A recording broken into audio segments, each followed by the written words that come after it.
April 1st, 1943. Four men are meeting to discuss the maps and territories of the New World. Sitting around a large mahogany table are Adolf Hitler, Winston Churchill, Franklin Delano Roosevelt, and the man everyone fears the most, Joseph Vissarionovich Man of Steel Stalin. Wait a minute, you're thinking. That never happened. It couldn't have happened. These four dudes never met to discuss this kind of thing. And Adolf Adi Hitler was certainly never invited to draw up plans for dividing the world. Yes, viewers, we agree. But this isn't real life. Today we'll look at an alternative history, and things in our new world are very different. Let's start with some truths, though, before we get into the nitty-gritty of our wacky alternative future. As you know, at the start of the war, Hitler's army quite shockingly blasted its way through Europe. This blitzkrieg was more effective than people had thought it could be. At this point, the Soviet Union and Germany had signed the German-Soviet Non-Aggression Pact, an agreement that both nations wouldn't scrap with each other for the next 10 years. As the saying goes, that piece of paper was so worthless, the two might have well used it to wipe their backsides. After Germany invaded Poland on September 1, 1939, the Soviets did the same on September 17th. The short version of the story is Poland got bashed in the west by Germany and bashed in the east by the Red Army. As you know, the Germans marched on and on. The British then got out of an embarrassing situation in Dunkirk, after which Hitler told his troops, "My confidence in you knows no bounds. You have not disappointed me. The greatest battle in the history of the world has come to an end."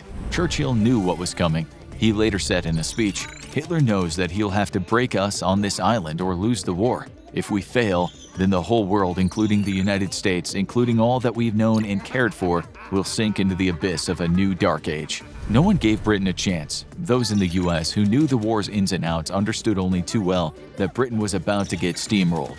Some politicians in the US said it was better to do business with Hitler rather than waste the lives of young men in another foolish European war. After all, the US was becoming the world's new powerhouse. Still, a lot of other people understood the threat Hitler posed to mankind, and they wanted to fight. So the Soviet Union was another matter. Hitler wanted to annihilate its people. For now, Britain was on its own, facing down the most frightening force on the planet. On July 10, 1940, the Battle of Britain commenced. Hitler was not intending to invade Britain by land.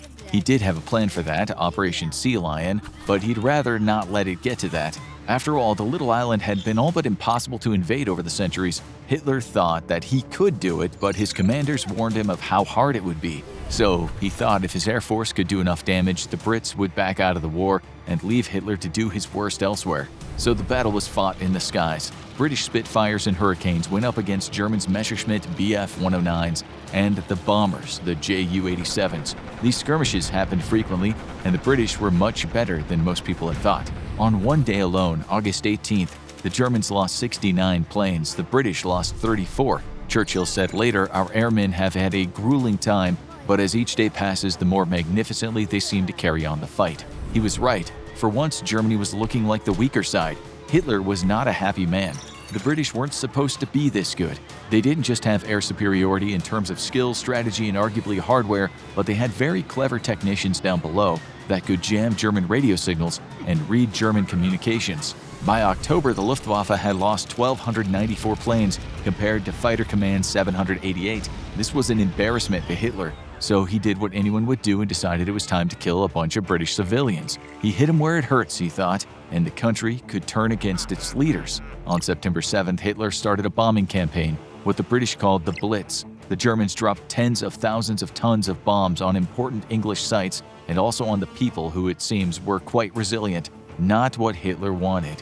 We won't explain everything that happened here as we need to move on. All we can say is that this time Hitler was no match for the enemy. Still, the Germans were far stronger in terms of their entire military. They'd just been beaten in the air.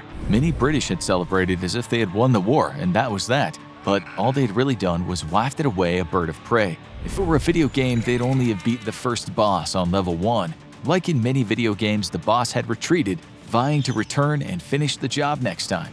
In Hitler's mind, that's exactly how things stood. He dusted himself off and told himself he'd finish off those damned Englanders later.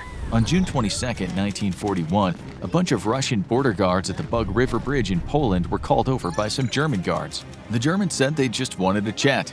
As the Russians got closer, thinking nothing was amiss, they were all shot down by German machine guns. Before you could say, "Oh my Stalin," about 3.6 million Axis troops were walking toward the Soviet Union intending to kill in numbers like had never happened before. Hitler, hubristic as always, thought his armies were far superior to those commie devils, and he'd have this over and done in no time.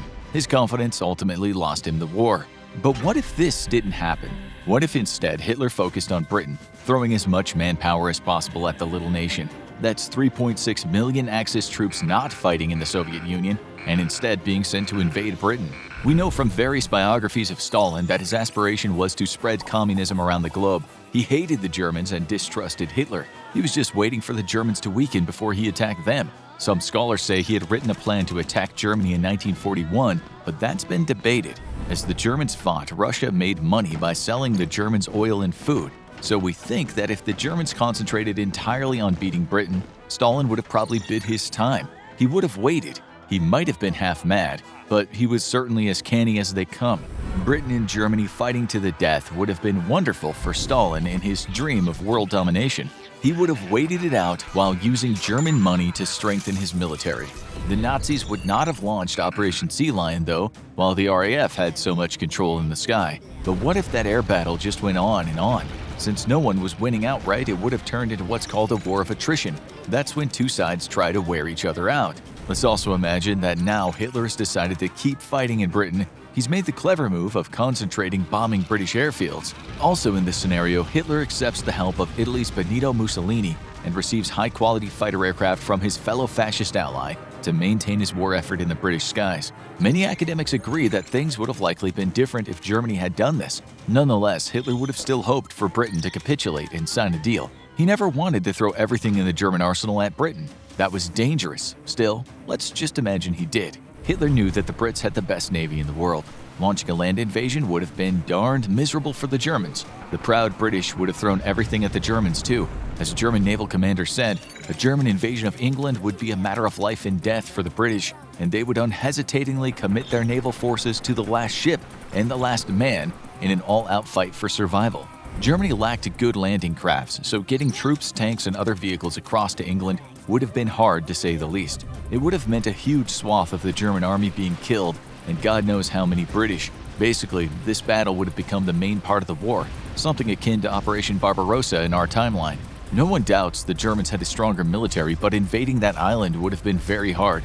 Napoleon found that out himself, and he was not exactly lacking when it came to military prowess. Still, Germany would have launched this land attack from various points in France: Dunkirk, Calais, Boulogne, Le Havre, and Cherbourg, to name a few. Hitler's troops would have landed in many places, including Dover, Brighton, and Portsmouth. German ships and submarines would have also created a blockade, attempting to prevent Britain from getting supplies. Remember, this is only possible if he gains air superiority.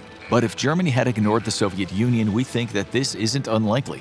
The problem is that the Kriegsmarine wasn't as powerful as the British Navy, not even close. But in this scenario, since the Luftwaffe is successful, life is very precarious for the British ships. Still, at the start anyway, many of the Rhine River barges that the Germans use are unsuitable for operation, and so many men die despite Germany having spent months devising their plan. Even so, Germans do land on various British beaches and their tanks make it across too. The Royal Navy starts shelling these troops, and the Germans suffer huge losses of manpower. To add to the misery, many of the German tanks break down, and fixing them is impossible. The Germans also have shortages of fuel, food, and ammo. Many of the German soldiers are captured, so the British have to build POW camps for them. All of this happens over many months, and for sure Hitler at times really regrets that he went through with the invasion. Nonetheless, he's all in now. Pulling out is not an option. More German infantry and mountain divisions get across to England, as do Germans' motorized infantry and panzers. Meanwhile, the German war industry is working overtime, which includes factories in France. The Germans also make good use of their POWs. Let's remind you again that almost all of Germany's war effort is now concentrated on this invasion. Over the next months, the Germans launch airborne divisions. These divisions have the most success at Folkestone, an important port from which the Germans can use to resupply their troops in England. They don't succeed in landing at Brighton, where German ships and troops are continually under heavy fire. As Germany tries to take more ports and harbors, the country suffers an astounding number of casualties, but so does Britain. One of the main issues for the Germans is that the planes are unable to destroy Britain's many ships and motor gunboats. Even though the Luftwaffe remains strong, it's still overwhelmed by the sheer number of British destroyers in the water. Also, British merchant ships have seemed to avoid catastrophe for the most part. It's German mines, not air assaults, that have done the most damage to British ships. German confidence is bolstered by the fact that its mines are too much for the British minesweepers to deal with. Something the Brits never expected was the German sail bomb, or a rope bomb in English. This is a secret weapon that the Germans have been hiding. They're using it at night, hitting power grids where German Messerschmitt Bf-110s fly low over England. This is a disaster for British residents who lose power repeatedly over the months of the attacks. Regarding residents, Britain's war effort is now at the forefront of everyone's life. People suffer, they lack food, but it doesn't matter. More men join up to fight the Germans, and the women work around the clock in the factories. The 59,192 people in Britain registered as conscientious objectors changed their mind. Hardly anyone is not involved in the war now. Most people are willing to fight to the death. The war is everything. Over 5 million Brits are mobilized for this invasion, and the armies of the Commonwealth arrive too, at least when they're able to get past the German blockades. But it's the same for the Germans, who can match Britain man for man. Its navy is being expanded all the time too. Much work has gone into transforming barges into landing craft designed in various ways to take people, tanks, and armored vehicles or artillery across the channel. We tend to think of sea battles involving big warships. German success in this invasion relies on landing craft. Getting men and equipment on the land is tricky, to say the least, which is why in real life the D-Day landings took so long to plan out. For the Germans, getting tanks down ramps is problematic, and it takes U-boats, destroyers, and torpedo boats to help keep those landing craft safe. It should also be said that both sides have huge cross-channel guns that are causing a holy mess in the water. The Germans have more of these than was expected, and the British lose a number of destroyers and smaller craft because of them. Still, as it happens, even while the Germans do reach the coast, some of the tanks fall off the ramps in what would look comical if it weren't deadly serious. The Germans at least have their Schwimmpanzers, which are swimming tanks and able to float in the water and have a propeller to move them forward. They also have the Tauchpanzers, which are totally waterproof and can drive through the water. Little do the British know that the Germans have converted hundreds of tanks this way.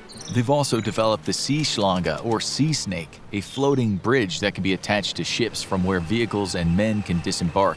The Germans make these things at an astonishing rate, knowing how important they are. In fact, much of the German equipment used in this invasion is state-of-the-art, hardly ever tested before. They're not just throwing all their manpower and machines at the British, they're also throwing all their brain power. At the same time, the entire fleet of the British Navy is focused on this invasion. The Navy actually gets hoodwinked, though, by a sneaky German plan named Operation Herbstreise. This consists of a huge convoy of German transport ships sent to England's east coast. The Brits have to defend this, so British ships head to this area. The reason this is sneaky is because those German transports are totally empty. The movement is a ruse to draw the British over to the east, while the German invasion force is carried on barges to the southern coast. We should also state that while the US isn't fighting, it is sending arms to the British under the Lend-Lease Agreement. This helps the British cause considerably, and since the equipment arrives at northern ports, there's not so much Germans can do about it. So with all this effort, could Germany have successfully invaded Britain? Most historians conclude that no, it couldn't have happened, not even with Germany's full force. Just getting supplies, thousands of tons of them across the channel, would have been a logistical nightmare. We guess in our scenario today, many things have to go right for the Germans for them to succeed. Weather would have also played a big part and would have been critical to Germany's success in the invasion. There are other matters too, such as military intelligence. In this regard, the Brits were arguably the kings of the world. Still, if German spies under Operation Lena had been successful, things could have been different. And then, even if some of the Germans managed to occupy Britain, they would have had to rely on the help of British fascists to maintain control. Hitler, of course, as outlined in his Black Book, would have made sure all his enemies were captured and likely executed. In reality, Germany's invasion would have weakened the military so much that the Soviets could have jumped in later and exploited Germany's vulnerabilities.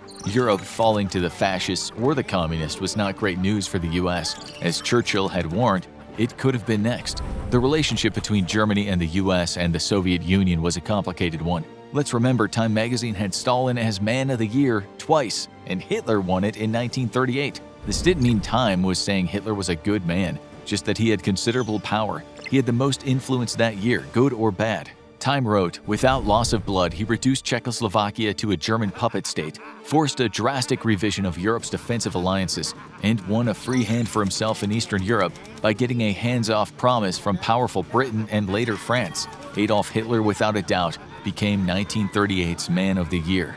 We mentioned the Time thing only because we think it shows how powerful the US thought Hitler was. As Time said, Hitler was changing the face of Europe. and most American people had no intention of getting involved with that. We might have to ask if Pearl Harbor would have happened on this alternative reality, because if it had, the US might have joined the war and helped Britain out. If that were still the case, maybe the Germans wouldn't have been successful in invading Britain. Still, had the Germans not fought the Soviets, we don't think the Japanese would have launched their attack on the US. After all, it would have been worrying about that massive Red Army that was twiddling its thumbs in the Soviet Union. Even so, had Britain been down on its knees, the US would have understood the existential danger to itself. So, let's imagine the UK and the US ended up defending Britain after a German invasion. This would have been a hell of a brutal war. Meanwhile, the Soviet Union would have been watching with glee as those three powers weakened themselves. If this had happened, the Soviet Union could have quietly grown into a beast. We think that the British, Americans, and other allied nations would have been successful, but things would have ended much differently than in our timeline. Japan wouldn't have been hit with nuclear bombs, but the Brits and the Americans would still have made them. We just don't think in our alternate timeline that the war would have lasted long enough for the bombs to be ready for use. Germany would have agreed to pull out of the war if conditions were fair. That's why the meeting we talked about at the start takes place. The Soviet Union and Germany were always far behind the Brits and Americans when it came to making the atomic bomb. There's a chance they could have used it on Germany, but as we said at the start, that meeting takes place in 1943 before the bombs were tested. With an allied UK and US, Germany agrees to retreat without the use of nuclear bombs. But if the war had gone on, they would have undoubtedly been used on Germany. We haven't even mentioned the Holocaust, which would have been found at one point or another. But as stands at that meeting, many things are unknown outside of Germany. The Nazis make sure to cover up much of it before they sign for peace. Of course, since the year is 1943 and Germany hasn't invaded Russia, what happens in those camps is considerably different from what happened in real life. Still, Germany would have gone ahead with its extermination program no matter who they attacked. After all, the hatred toward the Jewish people was one of the main driving forces of the Nazi Party. Their paranoia of ruling Jewish agents and their belief in the Aryan superiority would have been the same in any scenario. So what if that meeting took place and Germany agreed to stand down as long as it got what it wanted in terms of territory? Germany would have been considerably weakened fighting the Allies in Europe, and the Soviets would have remained untouched while making money in the war. If later Stalin launched attacks in Asia and also against Germany, there's a chance the US and UK would have also been involved. The communists, as happened in real life, would have taken much of Eastern Europe, and in reality, Stalin might have moved into Western Europe.